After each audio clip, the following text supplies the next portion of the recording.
CBS 경제연구실 구독자 여러분, 안녕하세요. 저는 강북 삼성병원 건강의학부에서 교수로 재직하고 있는 가정의학과 전문의 박용우입니다.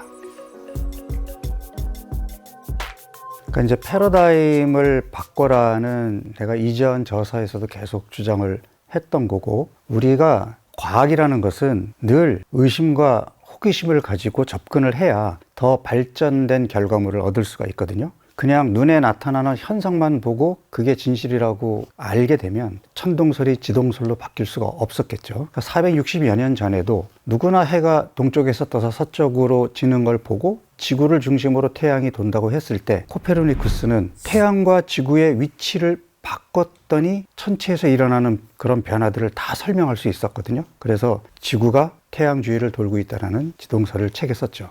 그런 눈에 보이는 현상이 반드시 옳은 건 아니다라는 것을 우리 현재의 21세기를 살고 있는 사람들에게도 저는 이런 패러다임의 전환, 코페르니쿠스적 발상의 전환이 필요하다고 생각하거든요. 지금 다이어트 하시는 분들이 이제 살을 빼겠다고 마음 먹고 왜 살이 쪘을까에 대한 원인에서 많이 먹었으니까, 안 움직였으니까 이렇게 생각을 한단 말이에요. 그거는 현상이죠.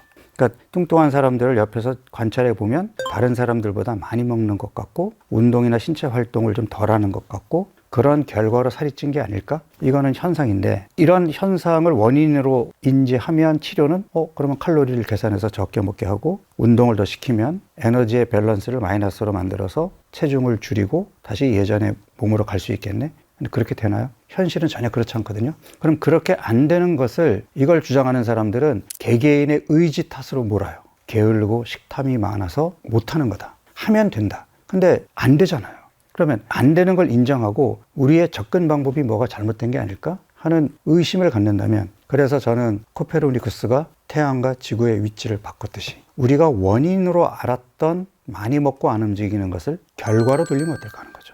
그러니까 많이 먹고 안 움직이는 건 원인이 아니라 내 몸이 망가진 게 선행돼서 나온 증상이고 결과물이라면, 그러면 치료는 적게 먹고 운동해라가 아니라 망가진 몸을 회복시켜라가 되겠죠. 제가 많이 먹고 안 움직이는 것을 결과고 증상이라고 얘기하는 거는, 몸이 망가지게 되면 내 몸이 평소보다 더 먹어야 똑같은 포만감을 느껴요. 저는 이거를 마치 연비 떨어진 자동차에 비유를 하거든요. 처음에 신차가 나올 때는 연비가 높지만 차를 험하게 몰다 보면 차의 연비가 떨어진단 말이에요. 그러면 같은 거리를 가더라도 기름을 더 먹겠죠. 그래서 연비 떨어진 차와 연비가 높은 차를 똑같은 가솔린을 넣고 같은 거리를 달리려고 하는 것이 논리적으로 타당하냐는 거를 제가 먼저 물어보고 싶은 거죠. 또 몸이 망가지게 되면 잘 붓고, 왜냐하면 몸에 만성 염증이 생기는 사람들은 머리끝부터 발끝까지 쉽게 붓거든요. 부으면 혈액순환도 잘 안 되니까 쉽게 피곤해지고 또 몸이 무겁죠. 그러니까 운동을 하고 싶어도 선뜻 의자에서 일어나서 활동하기가 쉽지 않은 거예요. 큰맘 먹고 헬스클럽 가서 운동을 했지만 만성 염증이 있는 사람들의 경우에는 통증에 대한 역치도 낮기 때문에 남들보다 근육통이 더 잘 옵니다. 운동하고 나서 훨씬 그 통증, 몸살, 후유증 때문에 힘들어 하거든요. 그럼 결국은 나는 운동이 내 체질에 안 맞나 봐 하고 포기하게 되잖아요. 운동을 안 하는 게 아니라 못 하는 거예요. 식탐이 많아서 많이 먹는 게 아니라 몸이 망가졌기 때문에 나타난 거예요. 그러면 치료는 망가진 몸을 회복시켜야 되겠죠.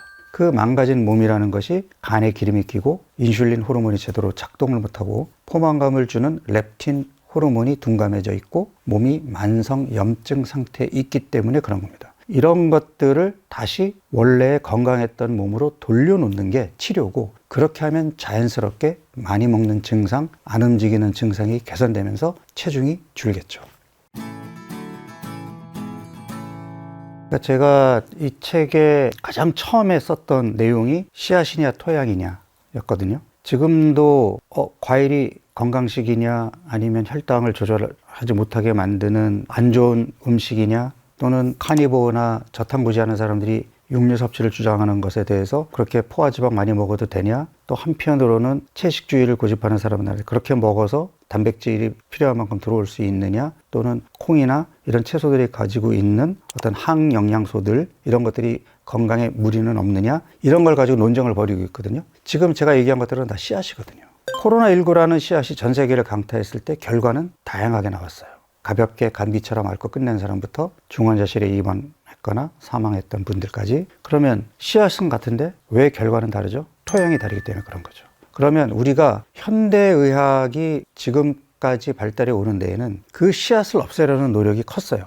특히 감염성 질환이 청발하던 시대에는 감염성 질환에 걸리게 되면 그 질환의 원인이 되는 세균을 항생제로 죽이는 것이 치료의 목적이었단 말이에요. 결핵 환자들에게 이 결핵 환자가 영양결핍 때문인지 면역력이 떨어져서인지 이건 고려하지 않았어요. 토양은 고려하지 않고 결핵에 걸렸으면 결핵약으로 결핵균을 없애는 거에만 치중했죠.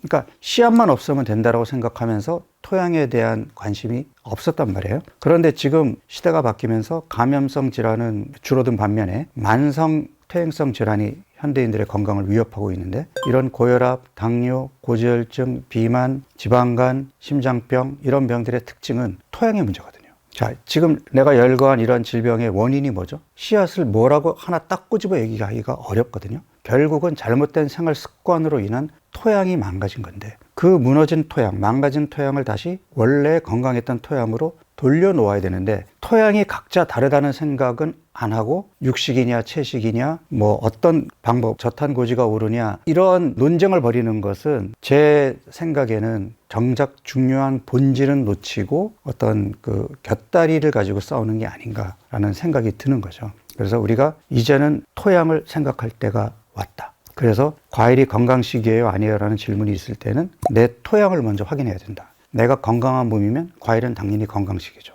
식이섬유와 미량 영양소를 공급하는. 그렇지만 내가 복부 내장 지방이 있고 지방간이 심하고 잔당뇨라면 과일도 주의해야 되는 식품이겠죠.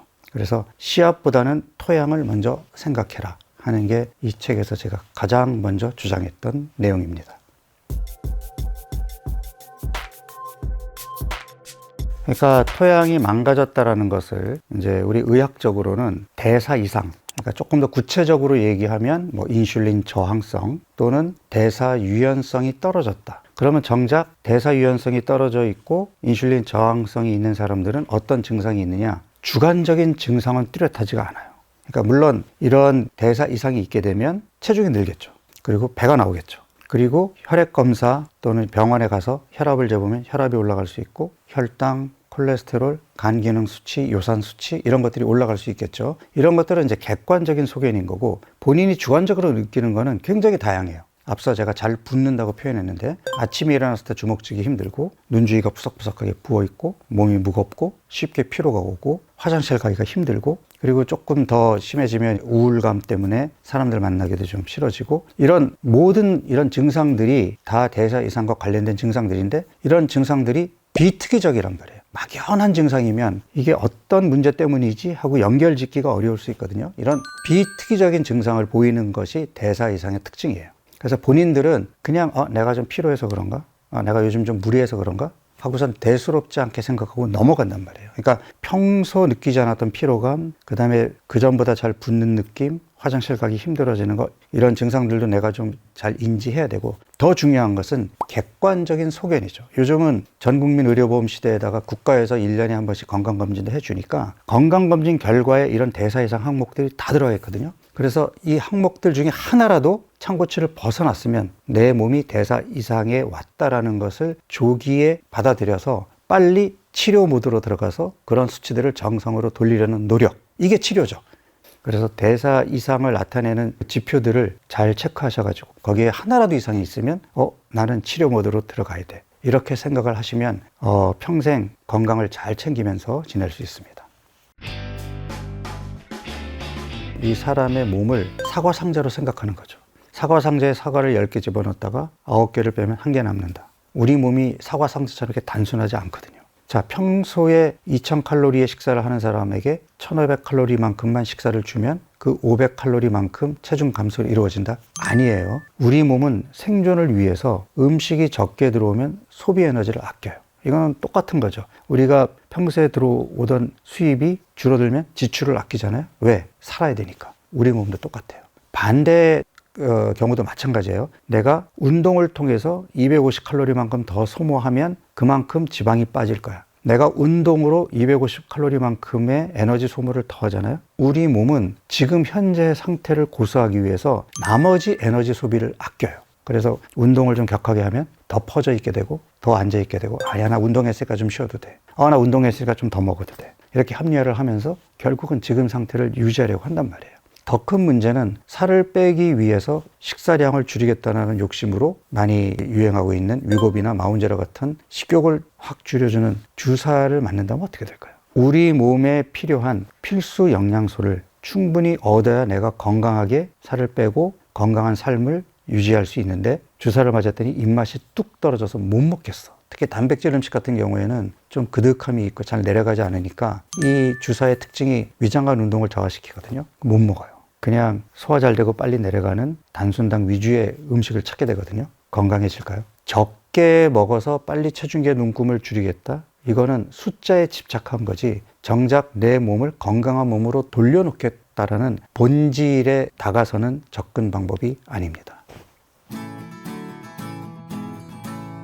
이번 책에서는 영양학을 좀 비틀었습니다. 그러니까 지난번 내 몸 혁명에서 비만학회 가이드라인이 잘못됐다라고 직격탄을 날렸는데, 이번 책에는 21세기를 사는 현대인들에게 넓고 고루한 영양학 지식을 가지고 우리의 건강을 챙기기에는 지식이 너무 올드하다는 거죠. 그래서 제가 강조하는 게 탄수화물, 단백질, 지방 이런 구분을 통해서 탄수화물은 몇 %, 단백질은 몇 %, 지방은 몇 %, 이러한 좀 탁상공론적이고 실제로 현실에서 초가공식품에 둘러싸여서 건강에 위협을 받고 살고 있는 현대인들에게 적절하게 가이드라인을 제시해 주기에는 턱없이 모자르다는 거죠. 저는 탄단지 구분이 아니라 탄수화물도 일단 몸에 좋은 식이섬유, 식이섬유를 제외한 거를 제가 당질이라고 표현을 했는데, 당질도 복합당질이 있고 단순당이 있단 말이에요. 설탕 같은 단순당은 최대한 피해야죠. 그러면 탄수화물은 복합당질 위주로, 밥이라든지 곡류라든지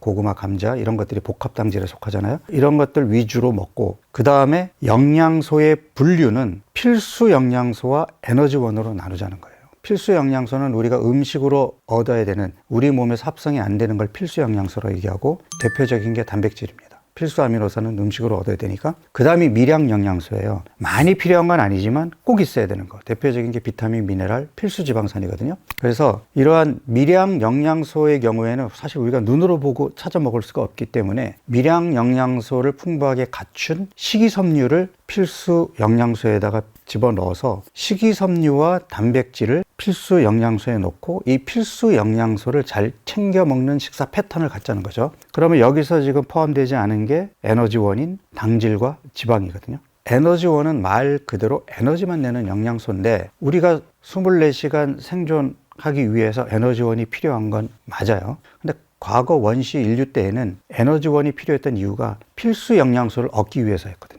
그런데 필수 영양소라는 게 도처에 널려 있어서 쉽게 먹을 수 있는 게 아니었단 말이에요. 우리가 식이섬유가 풍부한 이런 통곡물이나 견과류 또는 과일을 얻기 위해서는 하루 종일 걷거나 뛰어다니면서 채집을 했어야 됐고, 양질의 단백질을 얻기 위해서는 목숨을 담보로 동물과 죽기 살기를 싸우거나 도망치거나, 그러면 이런 것들이 다 에너지가 필요한 활동인데 에너지원조차 충분치가 않으니 우리 몸에서는 에너지원은 저장하는 저장 창고를 만들어 놨어요.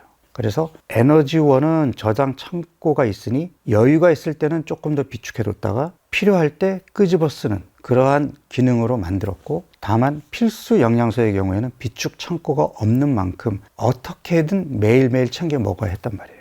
그런데 이게 현대에 와서는 역전이 돼버린 거예요.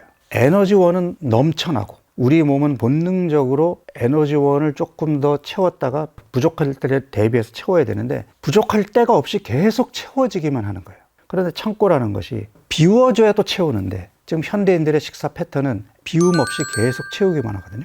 그럼 필수 영양소는 어떠냐? 지금 현대인의 식탁을 점령하고 있는 가공식품, 초가공식품들은 유통과 보존을 길게 하기 위해서 변질되기 쉬운 것들, 대표적으로 미량 영양소들을 다 제거했어요. 그리고 단백질, 식이섬유 같은 필수 영양소의 함량은 줄여놓고 에너지원인 당질과 지방을 높였단 말이에요. 그러면 현대인들에게서 필요한 거는 불필요한 에너지원은 줄이고 몸에 필요한 필수 영양소는 챙겨야 되는데 지금 초가공식품에 둘러싸여 있다 보니까 있는 그대로의 재료로 만든 식품을 먹어야 필수 영양소를 챙길 수 있는데 그러한 음식은 찾기 힘들고 그러한 필수 영양소를 다 제거하고 에너지원만 남겨놓은 이러한 음식물만 먹게 만들어 놨단 말이에요. 어떻게 될까요? 현대인들의 건강이 망가질 수밖에 없겠죠. 특히 문제가 되는 것이 단순히 에너지원으로만 남겨놓은 게 아니라 단순당으로 대표되는 설탕의 경우에는 설탕의 50%가 과당인데 이 과당은 과거 원시 인류 시대에는 겨울철 추위와 식량이 없는 그 시절을 버티게 하기 위해서 자연적으로 몸의 지방을 늘리도록 자연이 준 선물이거든요.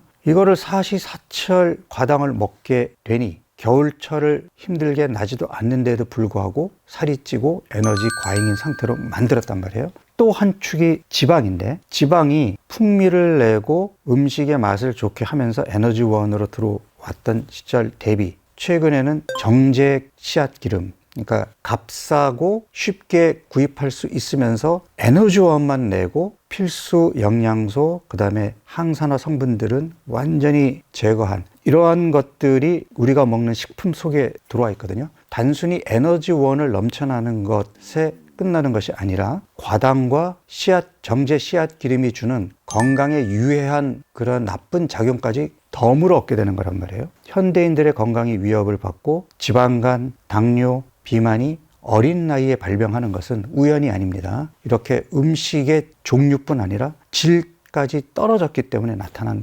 결과물이에요.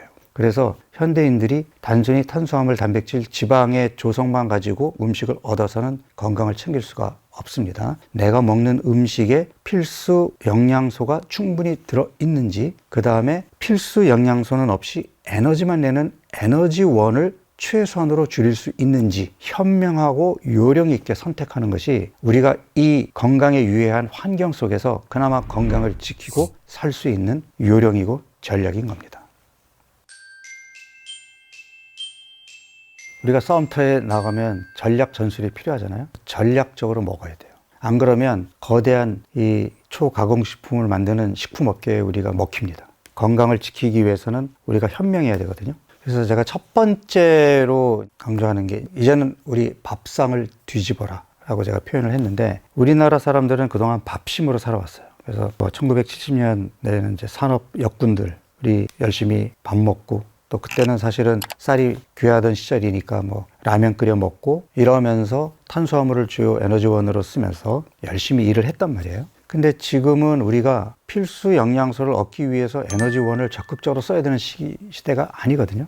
몇십 년 전에는 그래도 장바구니 들고 재래시장 가가지고 시장에 갔다 오는 신체 활동이라도 했는데 지금은 새벽 배송으로 들어오니까 아예 신체 활동 없이 필요한 영양소들을 얻다 보니 에너지원은 사실 좀 불필요해졌거든요. 그래서 밥심이 아니라 이제는 필수 영양소인 식이섬유와 단백질이 내 식단의 중심으로 자리 잡고 밥이나 고구마나 면이나 빵은 부식으로 밀려야 된다. 그래서 이러한 복합 당질은 내가 신체 활동량을 얼마나 할 거냐에 따라서 양을 정해야 된다. 자, 내가 점심에 어쨌든 단백질 챙겨 먹기 위해서 생선구이든 보쌈이든 순두부든 오늘 점심은 이 단백질로 먹어야지 이렇게 결정을 하는 거예요. 그럼 그 다음에 같이 먹는 밥이나 면이나 빵은 오후에 내가 운동도 가야 되고 또 밖에 나가서 외근도 있고 활동량이 많은데 이러면 먹어야죠. 그런데 먹고 나서 엘리베이터 타고 올라가서 계속 앉아 있어야 돼. 그러면 당질 섭취는 내가 필요로 하는 최소 요구량으로 줄여야죠. 밥을 반 공기 이내로 먹어야 되는 겁니다. 그러니까 이런 전략을 펴라는 거죠. 그래서 단백질과 식이섬유를 주식으로, 그 다음에 당질과 지방은 부식으로 가야 된다. 이게 제가 첫 번째로 내건 전략이고요. 그 다음에 초가공식품을 최대한 멀리 해야 되는데 이게 가장 어려운 숙제예요. 왜냐하면 우리가 이제 필수 영양소를 얻을 때까지 우리 몸은 계속 먹고 필수 영양소가 충분히 들어오면 포만감을 느끼면서 수저를 내려놓거든요. 그런데 지금 우리가 먹는 것은 과거에 우리 어르신들이 드시던 자연식품이 아니고 다 가공된 식품이에요. 가공된 식품의 특징이 미량 영양소 배제하고 단백질보다는 당질과 지방이 많은 음식이란 말이에요. 그럼 어떻게 돼요? 내 몸에 필요한 단백질을 얻기 위해서 더 많이 먹어야 되잖아요. 그러니까 필수 영양소를 얻기 위해서 에너지 과잉 섭취가 되는 거예요. 그래서 단백질, 필수 영양소 희석 효과가 나타난단 말이에요. 그럼 이런 것들을 배제하는 방법이 가급적이면 재료 본연의 음식으로 먹는 거죠. 집밥을 먹어야죠.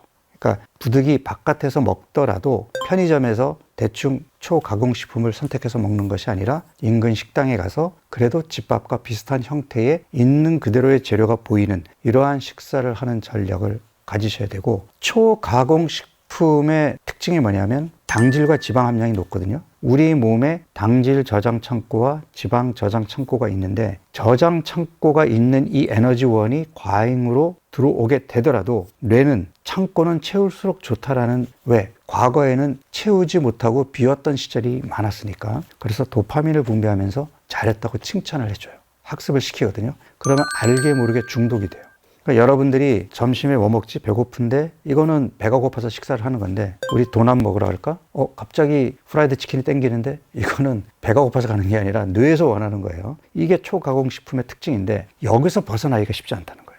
왜? 본인도 헷갈리거든요. 이게 내 몸의 생리적인 욕구로 나오는 식욕인지, 아니면 뇌가 도파민을 분비하고 싶어가지고 원하는 쾌락적 식욕인지가 애매하거든요. 그래서 이런 것들을 해결하기 위한 것이, 내가 이미 음식 중독에 빠져 있을 때는 벗어나야 될 거 아니에요. 그 벗어나기 위한 전략이 이 마이옵티멀 다이어트에서 소개하는 4주 리셋 프로그램이에요.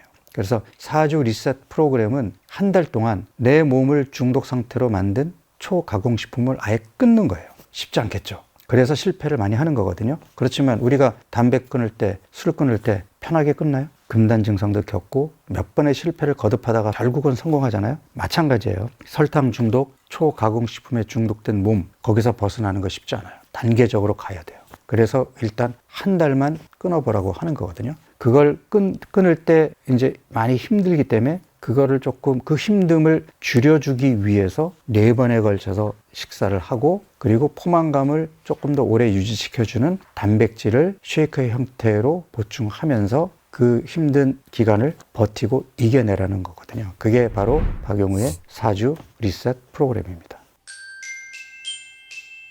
사실은 지방은 아주 가성비 좋은 에너지원이거든요. 작은 크기로도 아주 밀도 높은 에너지를 비축할 수 있는 좋은 에너지원인데, 문제는 우리가 이 지방을 조리하는 과정에서 열을 가하게 됐을 때 지방이 산패가 되고 산화 스트레스로 인한 유해 물질들이 나오는 것이 문제입니다. 그래서 지방이 열에 강하고 안정적인 지방이면 괜찮아요. 대표적인 게 포화지방입니다. 그래서 우리 뭐 쇠기름이라든지 라드라든지 그러니까 버터, 이런 것들은 상당히 열에 안정적이죠. 그러니까 이런 것들은 괜찮아요. 그리고 우리가 흔히 건강한 지방이라고 얘기하는 엑스트라 버진 올리브 오일이나 아보카도 오일 같은 경우에는 불포화 지방산이지만 이중 결합이 하나밖에 없기 때문에 비교적 열에 안전해요.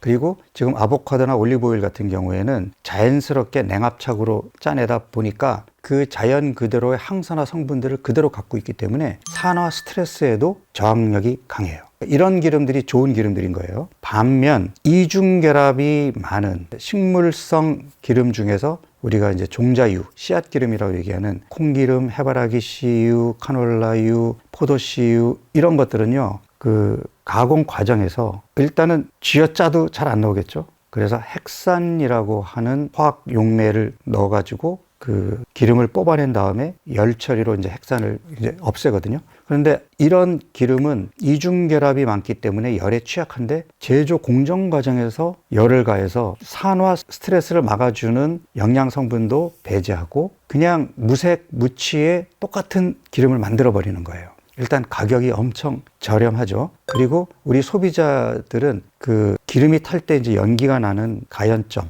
그러니까 기름이 탈 때 연기가 나는 온도가 이런 정제 가공 기름은 일반적인 자연 기름에 비해서 높다. 그래서 안전하다라고 생각을 하는데 실상은 그렇지 않습니다. 이미 열에 취약한 오메가6가 풍부한 정제 씨앗 기름을 정제 가공하는 과정에서 이미 열 처리를 해서 산화 스트레스에 취약하게 만든 데다가 고열로 가열하게 되면 발화점, 가연점, 발연점에 오기 전에도 산화 스트레스로 인한 독성 알데하이드 물질들이 나와요. 이런 것들이 음식에 고스란히 흡수가 됩니다. 우리는 모르죠. 그래서 이런 것들이 단지 칼로리, 또는 에너지원의 계산뿐 아니라 우리 건강을 직접적으로 해칠 수도 있는 유해 성분이 있다는 점에서 특히 주의가 필요하고, 부득이 튀김이나 볶음 요리를 하고 싶다면 가급적이면 이런 정제 기름보다는 아보카도 오일이나 엑스트라 버전 올리브 오일을 사용하는 것이 좋고, 너무 높은 온도로 길게 조리하는 것은 도움이 안 됩니다. 근데 집에서는 그렇게 할 수 있지만 바깥에서 우리가 튀김을 먹는다든지 이럴 때는 정말로 이런 좋은 기름을 한 번만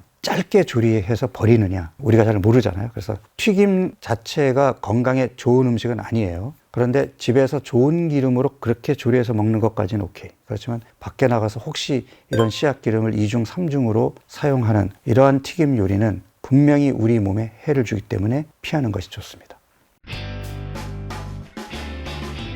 그러니까 많은 분들이 이제 이전에 저서에 나왔던 4주 프로그램을 실천해 보시고, 선생님 다이어트면 4주만 하면 되는데 4주 열심히 해가지고 몸이 바뀌었거든요. 어떻게 해야 되죠? 그 다음에는 뭐 아이스크림도 먹고 빵도 먹고 해도 괜찮나요? 그러니까 이게 다이어트라는 표현을 단순히 살을 빼는 그런 방법으로만 생각하다 보니까 살은 뺐는데 그 다음에는 어떻게 해야 되죠? 여기에서 이제 딱 막히는 거거든요. 사실은 다이어트라는 것은 평생 실천해서 건강을 유지해야 되는 건강한 식단을 의미하는 거란 말이에요. 그러면 다이어트는 평생 해야 되겠죠. 그리고 내가 이제까지 설명했던 대사 이상은 치료를 해야죠. 그러면 치료가 끝났으면 다시 일상으로 돌아가지만, 여러분들이 감기 걸렸다가 감기에 나서 일상으로 돌아왔지만 다음에 다시 감기 안 걸리면 어떻게 해야 돼요?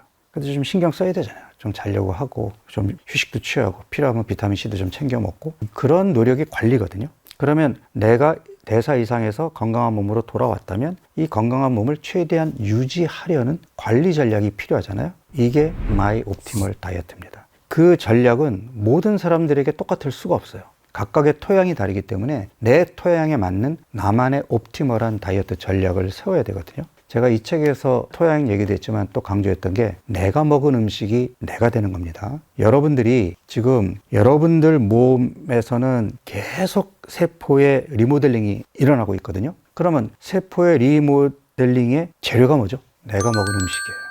그럼 여러분들이 지금 집도 리모델링 하듯이 내 몸을 리모델링 하는데, 내 몸의 세포를 만드는 재료를 필수 영양소가 충분히 들어있는 질 좋은 천연 재료의 그런 음식으로 얻을 건지, 설탕, 정제 씨앗기름, 정제 가공 탄수화물이 뒤범벅이 된 초가공 식품으로 여러분들 몸을 만들 건지, 선택은 여러분의 몫입니다.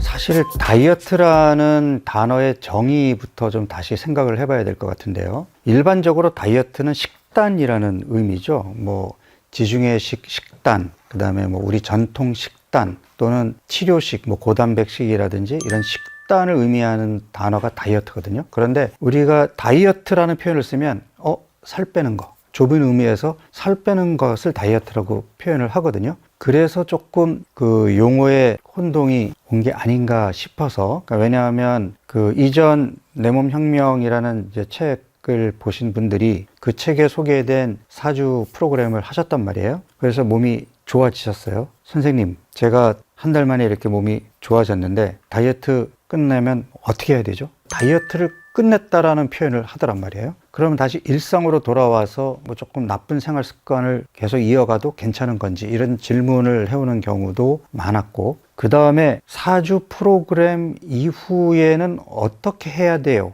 라는 그런 질문이 굉장히 많아서, 사람들이 다이어트라는 표현에 대해서 이것을 단순히 체중 감량으로 이해하다 보니까 이런 오류가 빚어지는구나 해서 제가 이 다이어트라는 용어를 재정립해야 되겠다라는 생각을 한 겁니다. 사실 다이어트는 건강한 다이어트를 평생 해야 되는 거거든요. 제가 제목을 옵티멀 다이어트라고 한 이유는 각자의 체질, 건강 상태가 다 다른데 그런 토양을 고려하지 않고 마치 1500칼로리 식단표와 주 5일 유산소 운동만 하면 다 살 빠져 하고 한 사이즈의 옷을 모든 사람들한테 나눠주고 이 옷만 입으면 괜찮아. 그럼 어떤 사람들은 잘 맞겠지만 어떤 사람은 꽉 낄 수도 있고 어떤 사람은 헐거울 수도 있잖아요. 이건 정답이 아니거든요. 그래서 내 몸에 맞는 나한테 최적의 다이어트를 내가 찾아야 되는 거예요. 그래서 제가 마이 옵티멀이라는 이름을 붙였고 부제로 살 안 찌는 건강한 몸을 평생 유지하는 전략이라고 얘기를 한 거예요. 그러니까 다이어트는 내가 지금 가지고 있는 건강한 몸을 어떻게든 평생 유지하려는 그런 전략으로 가는, 이게 다이어트지 나 한 달 만에 10kg 뺄 거예요, 이거는 건강한 다이어트라고 볼 수가 없잖아요. 그냥 체중 감량의 어떤 한 방법인 거지 이걸 그 방법이 정답이에요 라고 얘기할 수는 없기 때문에 이런 용어의 혼선을 좀 정리하고 싶은 마음에서 마이 옵티멀 다이어트를 출간하게 되었습니다.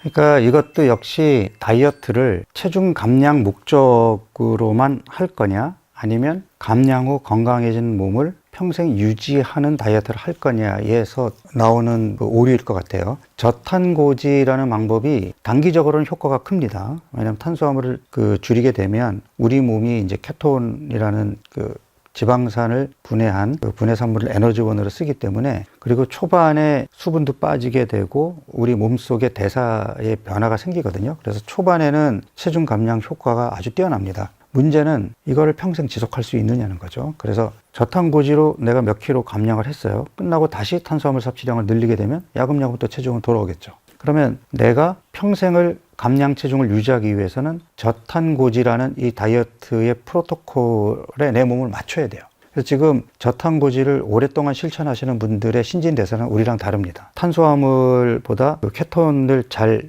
대사적으로 활용하는 그러한 몸으로 바뀐 거거든요. 그런 분들은 굳이 탄수화물을 많이 섭취하지 않아도 신진대사에 전혀 무리가 없어요. 그런데 심지어 내가 설탕 중독에다가 빵순이 진짜 면 없이 못 사는 이런 사람이 급하게 살 빼겠다고 저탄고지를 했어요. 어렵게 해서 뺐어요. 근데 다시 빵 먹고 면을 먹고 싶어. 유지가 될까요?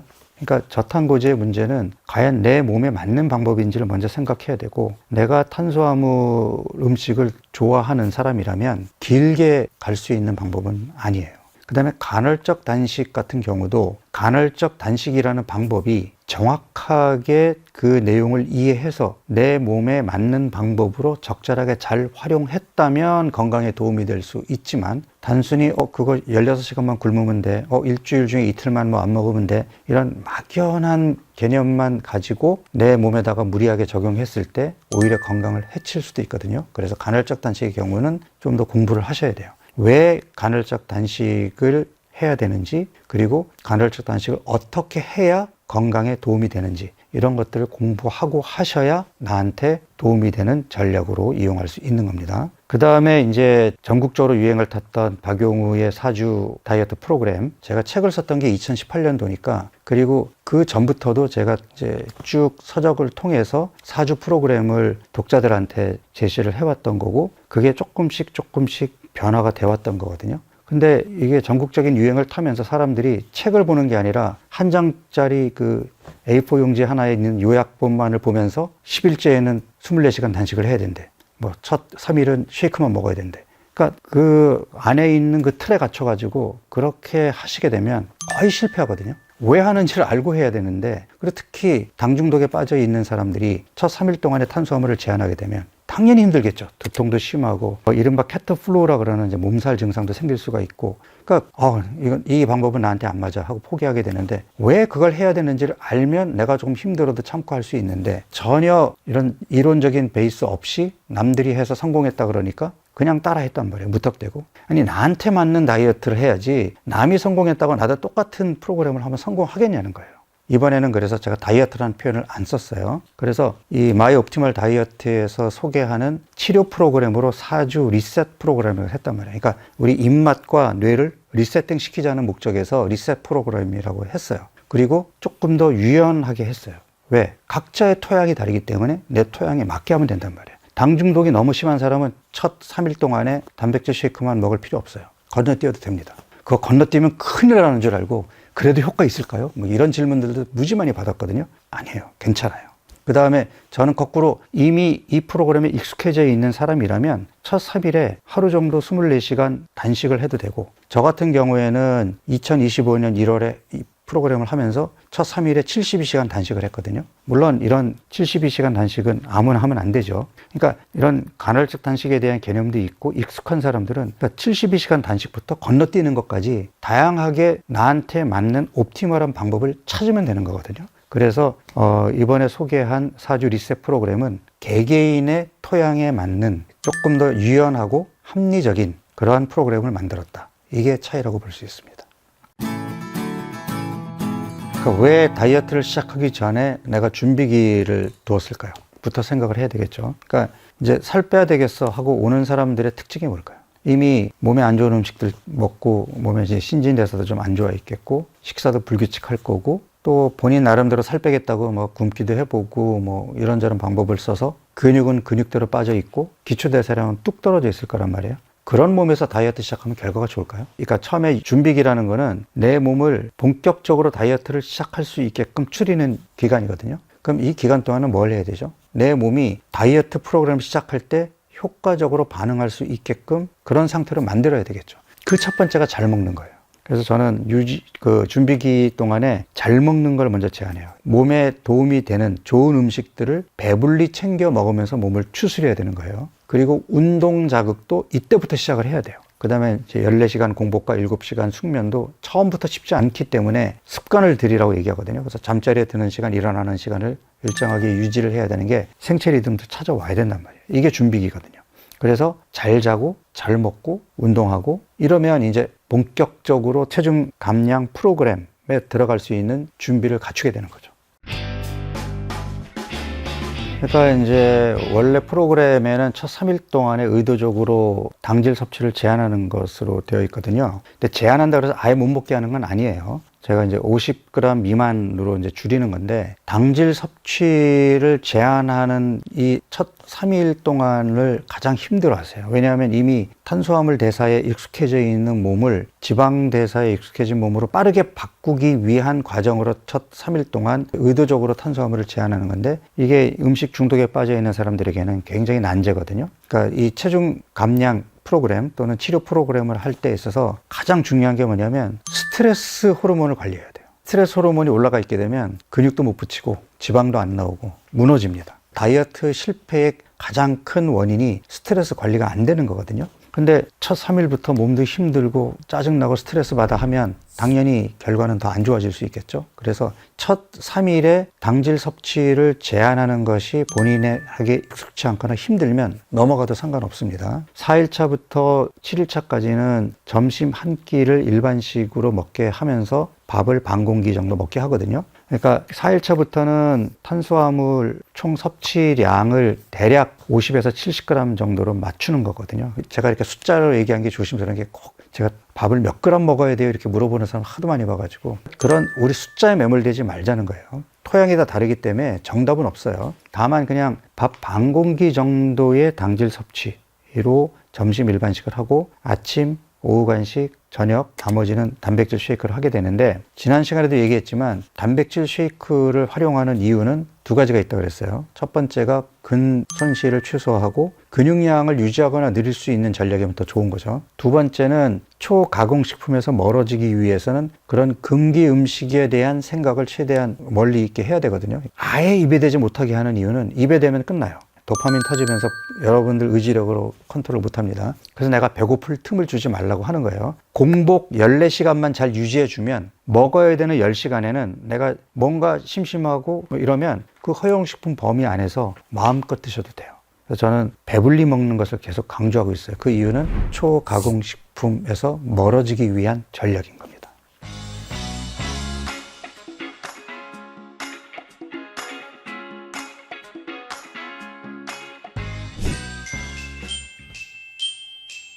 단백질 쉐이크를 제가 만든 이유는 단백질은 필수 영양소란 말이에요. 그러니까 음식으로 반드시 얻어야 되는데 우리 주변에서 지금 이제 내가 대사 이상을 해결해야 돼. 그럼 설탕도 끊어야 돼. 정제 씨앗기름도 끊어야 돼. 탄수화물의 총 섭취량도 줄여야 돼. 그러면서 단백질을 챙겨 먹어야 돼. 이런 원칙이 있는데 이런 원칙에 따라서 양질의 단백질을 챙겨 먹을 수 있는 음식이 뭐가 있을까요? 생각보다 없어요.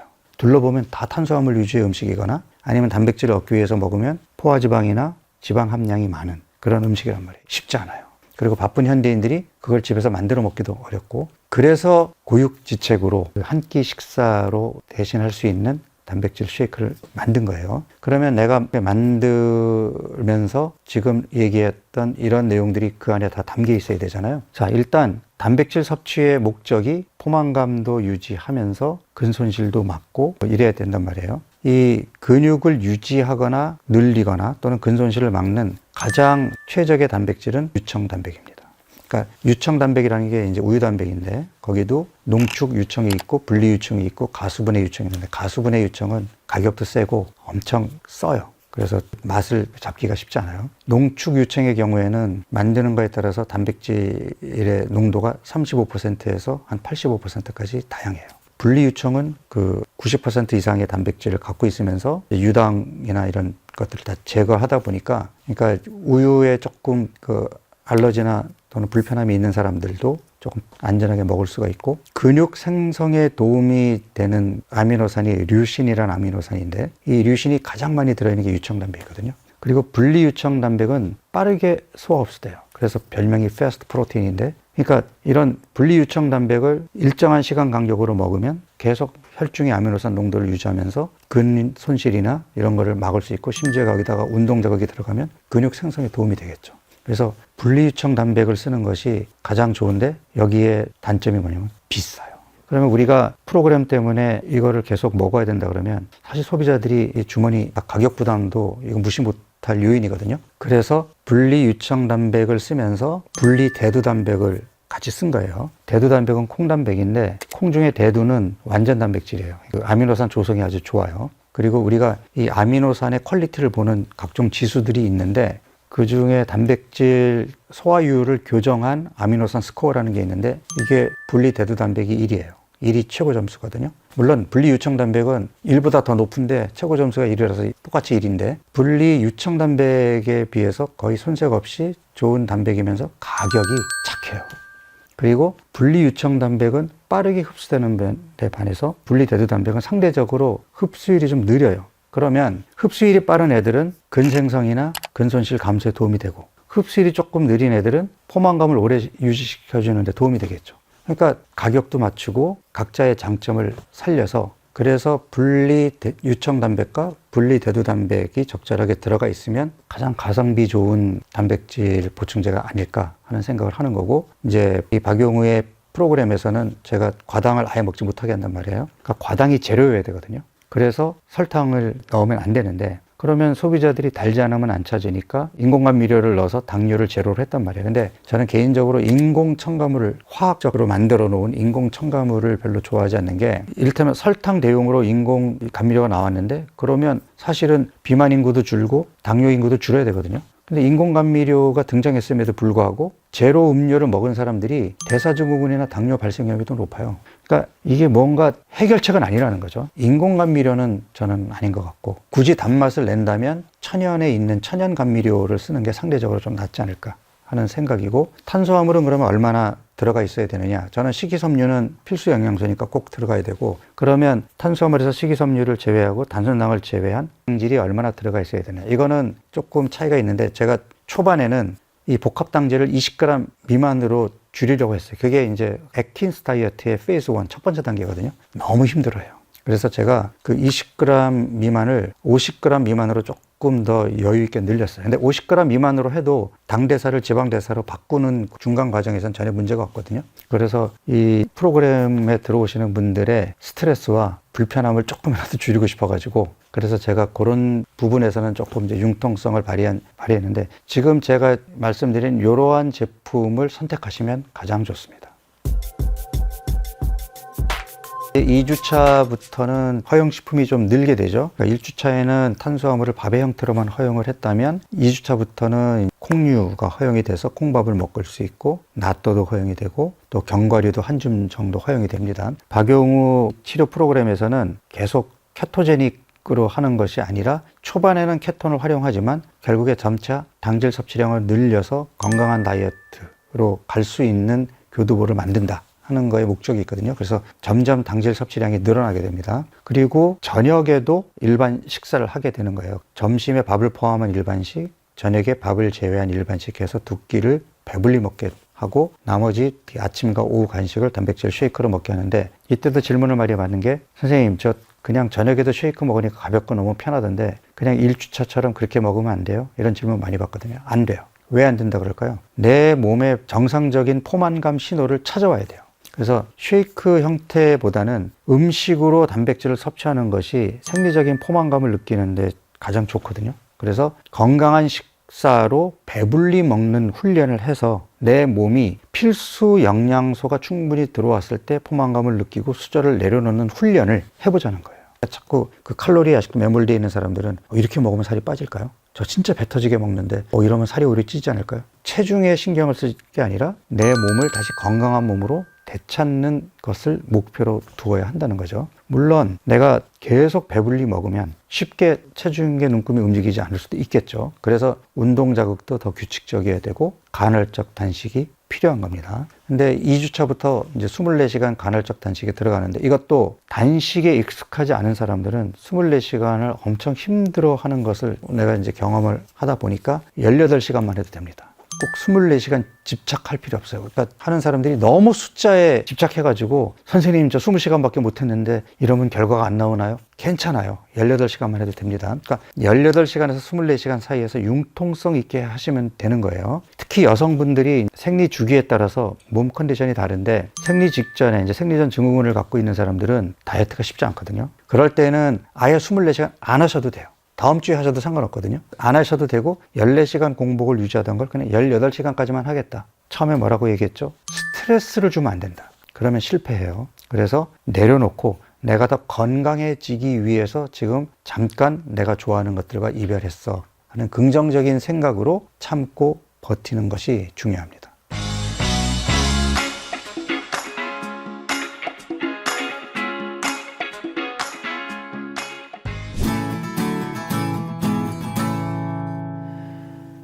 제 이제까지의 경험으로는 우리 몸이 완전히 바뀐 환경에 적응하는데 걸리는 최소 기간이 3주. 이것도 역시 개인차가 있지만 최소 3주 동안은 집중해야 몸이 바뀌거든요. 그런데 그 3주가 되기 전에 이제 1주차는 어떻게든 잘 지켰는데 2주차로 넘어오면서 먹지 말아야 될 음식을 먹었다? 그러면 실패할 가능성이 높아요. 저도 이 프로그램을 오랫동안 하면서 이제 환자들을 봐왔고 저도 개인적으로 경험을 했고 금기 음식을 먹게 되면 몸은 다시 거꾸로 갑니다. 예전 몸으로 돌아가는 데다가 이 초가공식품, 고당, 고지방 식품의 특징이 한 번으로 못 끝나요.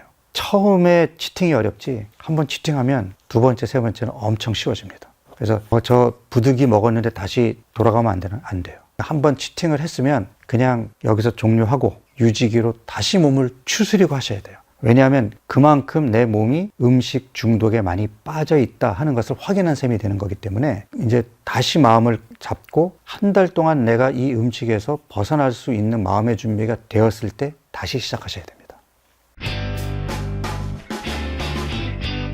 2주차, 3주차, 4주차는 결국은 이제 간헐적 단식의 횟수의 차이거든요.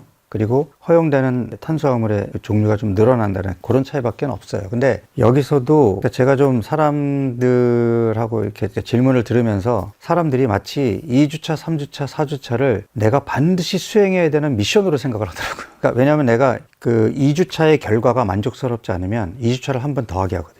근데 사람들은 그러면 뭔가 패배자 같은 느낌이 들고 내가 열심히 안 했나? 왜 3주차로 못 가게 하지? 이게 중요한 게 아닌 거예요. 그거를 너무 저런 미션에 집착해가지고 아직 준비가 안 돼 있는데도 3주차를 한다든지 준비가 안 돼 있는데 4주차로 넘어가는 거는 득보다 실이 더 커요. 첫 주에는 근육이 빠지거든요. 그러니까 당질 섭취를 제한했기 때문에. 그러면 2주차에서는 떨어진 근육량이 회복이 돼야 2주차 미션에 성공한 거예요. 그래서 2주차 끝내고 내가 체지방 검사를 했을 때 빠졌던 근육이 회복되고 본격적으로 체지방이 빠지기 시작하면 그러면 3주차로 넘어가도 돼요. 그런데 2주차를 끝냈는데 체지방 검사를 해봤더니 근육이 정체되어 있거나 오히려 더 빠졌어. 아직 몸이 안 바뀐 거예요. 아쉽지만 2주차를 한 번 더 해야 돼요. 내가 이제 매주 체지방 검사를 통해서 피드백을 하게 하는데 이 피드백이 굉장히 중요해요. 계속 강조하지만 토양이 다르기 때문에 회복이 더딘 건 내 몸이 그런 몸인 거예요. 자책할 필요 없어요. 그런 몸이면 그냥 조금 느리게 가면 돼요. 그래서 3주차로 갈 수 있는 사람들은 일단 그 근육이 회복이 되고 체지방이 본격적으로 빠지는 결과가 나오는 사람들에 한해서 3주차로 가면 됩니다. 그리고 3주차는 24시간 간헐적 단식이 2번인데 연달아 하면 안 되고, 여기도 역시 18시간에서 24시간으로 융통성 있게 하면 돼요. 그리고 그때 컨디션이 너무 안 좋아. 그러면 간헐적 단식을 한 번만 하셔도 돼요. 꼭 2번을 해야 된다라는 그런 집착, 이런 생각에서 벗어나셔야 돼요. 그리고 3주차에는 운동이 2주차보다 더 빡세야 되거든요. 그러면 내가 운동의 퍼포먼스를 높이기 위해서는 어느 정도의 당질 섭취가 필요하기 때문에, 그래서 고구마라든지 블루베리라든지 이런 추가적인 탄수화물 허용 식품이 생기는 겁니다.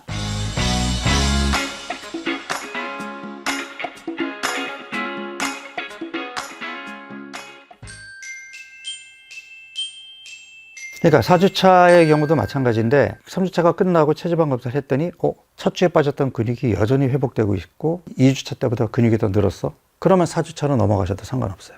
그런데 2주차에서 근육이 회복이 돼서 3주차에 간헐적 단식을 2번 했더니 근육이 다시 빠졌어. 그러면 다시 한 번으로 줄이셔야 돼요. 그러니까 3주차에도 빠졌던 근육이 계속 회복이 돼서 처음에 근육량까지 회복이 되고 체지방이 잘 빠진다면 4주차에는 18시간에서 24시간의 간헐적 단식을 3번까지 하실 수 있어요. 3번까지 하더라도 이미 몸이 바뀐 경우에는 근손실이 안 생깁니다. 그건 제가 오랫동안 경험을 해온 거예요. 근데 아직 준비가 안 된 사람들이 무리하게 주 3회로 넘어가게 되면 근손실이 생길 수가 있거든요. 그래서 절대로 무리하지 말고 체지방 검사 결과를 피드백 삼아서 그 결과에 따라서 2주차를 계속 유지할 수도 있고 2주차로 갔다가 3주차로 갈 수도 있고, 그거는 결과에 따라서 결정되는 거기 때문에 여러분들 몸 상태에 맞추시면 됩니다.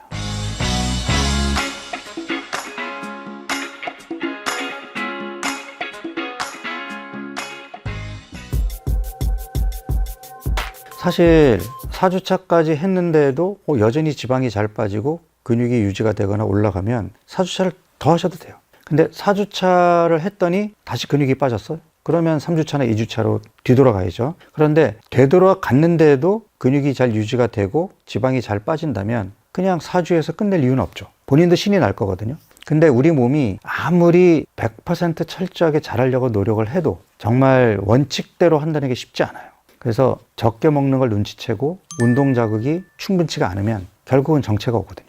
그거는 우리 몸의 생존을 위한 본능적인 적응 반응인 거예요. 그래서 그런 경우에 무리하게 더 빼야 돼, 그리고 더 안 먹으려고 하고 이러면 몸이 더 축나요. 그러니까 이럴 때는 자연스럽게 그냥 유지기로 넘어가는데, 이 유지기에는 2가지가 있어요. 내가 이 프로그램 끝나고 다시 회복이 돼서 그냥 이 몸을 그냥 평생 유지할래. 그러면 그거는 유지기가 아니고 그냥 마이 옵티멀 다이어트를 평생 하시면 돼요. 그런데 아쉬워. 좀 더 빼고 싶은데, 조금 더 건강해지고 싶은데 뭔가 안 움직여. 근데 여기서 그냥 멈추기는 아깝고 그렇다고 바로 하자니 잘 안 될 것 같고, 이럴 때는 짧게 유지기를 갖는 게 있거든요. 유지기는 우리가 제일 처음에 준비기를 했듯이 다시 몸을 추스리는 거예요. 알게 모르게 떨어진 기초대사량을 회복시키고 근육량을 유지시키거나 더 늘려놓고 다시 시작하면 또 결과가 좋겠죠. 그러니까 우리가 시작하기 전 준비기를 했던 기분으로 유지기를 하신다면 적응하는 기간을 3주로 보는 거니까 3주 정도 내가 집중해서 다시 회복됐다라고 느껴지면 1주차부터 다시 시작하셔도 되고, 조금 몸이 건강한 몸으로 바뀌었다고 느껴지면 그냥 2주차부터 시작하셔도 됩니다. 이거는 정답이 없어요. 본인의 몸에 맞게끔 여러분들만의 옵티멀 프로그램을 찾으시면 돼요.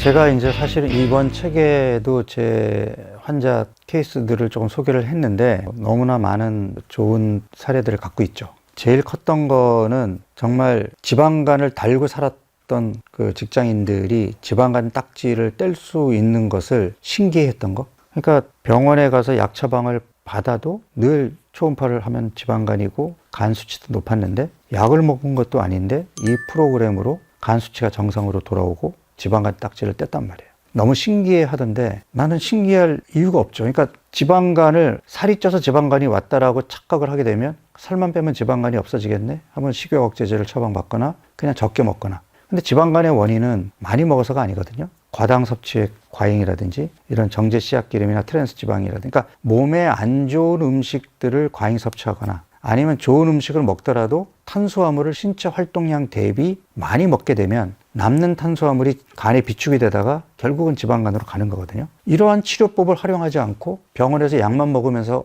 간 수치가 떨어지기를 기대했던 사람들은 그냥 이건 평생 달고 다니는 병인 것보다 생각하면 살았을 거 아니에요. 한 달 만에 드라마틱하게 좋아지는 결과를 보고 저한테 인사를 했던 분들이 꽤 많았고요. 그 다음에 콜레스테롤 약, 혈압약 끊는 분들이 굉장히 많았고, 당뇨 같은 경우는 이미 췌장의 기능이 어느 정도 남아있느냐에 따라서 회복되는 정도가 달라질 수는 있는데, 초기 당뇨는 거의 정상으로 돌아올 수 있습니다. 근데 어느 정도 진행된 상태에서는 완전 회복은 힘들고 평생 관리는 하되 복용하던 약의 가지수를 크게 줄일 수 있었다라는 그러한 얘기를 제가 들었고요. 사실 제가 이 책에도 소개했지만 어느 노부부가 이제 살 빼겠다고 저한테 왔는데 두 분 다 당뇨였거든요. 좀 심한 당뇨였는데 약 안 먹고 어떻게 해결할 수 있는 방법이 없을까요? 그래서 그러면 제 프로그램을 한번 철저하게 하실 자신이 있으세요? 하시겠다는 거예요. 이 4주 치료 프로그램을 3개월간 했거든요. 3개월간 해서 남편은 완전히 정상으로 돌아왔고 부인도 약을 안 써도 될 정도 수준까지 돌아왔단 말이에요. 물론 운동도 열심히 했고 먹는 것도 철저히 지켰고 시키는 대로 다 했죠.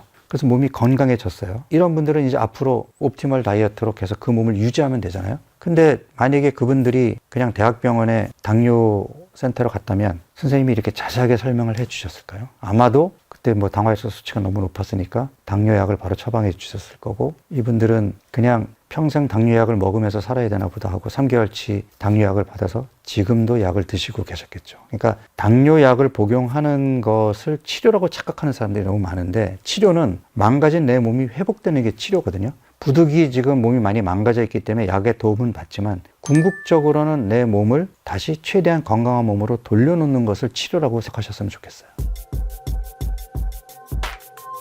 지금 운동에 대한 질문도 많이 받는데, 우리가 이러한 내 몸을 다시 리셋시키는 프로그램에서 운동은 체중계 눈금을 줄이는 목적이 아니에요. 내 몸의 신진대사를 빠르게 개선시키는 목적으로 운동을 한다고 생각해야 돼요. 그러면 이 운동이라는 걸 약으로 생각한다면 용법 용량을 맞춰야 될 거 아니에요. 용법이 뭐죠? 일주일에 4번 이상을 해야 돼요. 4번, 5번을 해야 최대 효과를 내는 거지, 저 일주일에 3번 운동해요. 안 하는 것보단 낫지만 옵티멀 효과는 얻기 힘들어요. 그러면 용량은 뭐냐? 어제보다 힘들게 해요. 사람들이 자꾸 나한테 물어보는 게, 선생님 이거 트레드밀의 속도는 얼마로 놓고 해야 되고 사이클링은 저항값을 얼마로 놓고 몇 분을 해야 돼요. 하나도 중요하지 않아요. 자, 헬스클럽 갔더니 어떤 친구는 시속 12km 놓고 30분을 여유 있게 뛰어. 어떤 사람은 8km 놓고 막 헉헉거려. 누가 더 운동 효과가 좋을까요? 헉헉거리는 사람은 내 신체 능력보다 지금 무리한 운동을 하는 거잖아요. 그러면 내 몸이 업그레이드 되겠죠. 그러니까 익숙한 운동을 편하게 하는 거는 지금의 몸 상태를 유지하는 거고, 내가 지금의 몸 상태에서 업그레이드 된 몸 만들고 싶으면 힘들어야 돼요. 힘들게 하는 게 정답입니다. 그래서 제가 혼자 하지 말고 트레이너와 같이 해라 하는 걸 강조하는 이유가, 돈 아끼려고 생각하지 마세요. 여러분들 병원 가면 물리치료할 때 돈 내잖아요. 그렇게 생각하시고 여러분들 몸을 더 건강하게 만들어서 나중에 건강한 노후, 행복한 노후를 누릴 수 있는 투자를 하는 거라고 생각하시라고요. 그러니까 많은 사람들이 다이어트를 마치 벼락치기 시험 공부하듯이 그렇게 하는, 시험 끝나면 퍼지게 놀다가 또 시험 앞두면 벼락치기 공부하고 좋은 성적이 나올까요? 평소에 예습 복습을 철저하게 할 수는 없더라도, 제가 정원 가꾸기라고 말씀을 드렸으니까 평소에도 정원 가꾸기처럼 조금씩 손을 보고 있다가 잠깐 조금 손을 놓은 사이에 정원이 망가졌다면 일정 기간 동안은 좀 집중해서 정원 관리를 하고 그 다음에 또 평상시대로 정원 관리를 하면 되지 않을까요? 그래서 제가 조금 더 현실적으로 실천 가능한 다이어트를 갖고 온 것이 바로 마이 옵티멀 다이어트입니다. 그러니까 내가 잠깐 방심한 사이에 몸이 망가졌다면 이 책에서 소개하는 4주 리셋 프로그램을 통해서 다시 몸을 추스르시고, 그리고 평생 마이 옵티멀 다이어트를 실천하신다면 조금은 다이어트라는 단어의 강박을 좀 덜 가지면서 내가 좀 실생활에 실천 가능하고 평생 유지할 수 있는 여러분들만의 옵티멀한 다이어트 프로그램을 찾아볼 수 있지 않을까요? 박용우의 마이 옵티멀 다이어트를 최근에 출간한 저자 박용우였습니다. 감사합니다.